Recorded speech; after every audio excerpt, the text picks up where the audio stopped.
Long time. We've been friends forever. So let's see. Nasenda says, in defamation, who is the burden of proof on? It's a weird question.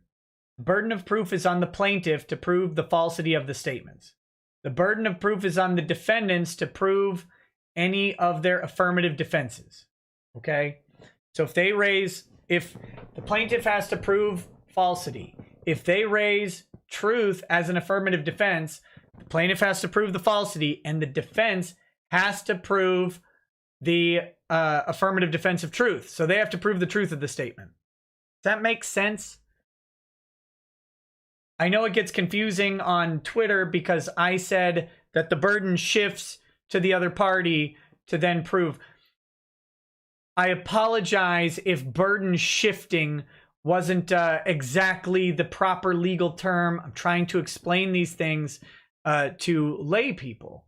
And so you have, it's not so mechanical that you have this and this.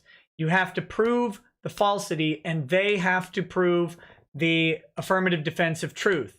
The reason I say burden shift is because if the plaintiff fails to prove the falsity of the statement, then it doesn't matter if you prove the truth on the affirmative defense. It only matters if the plaintiff proves falsity.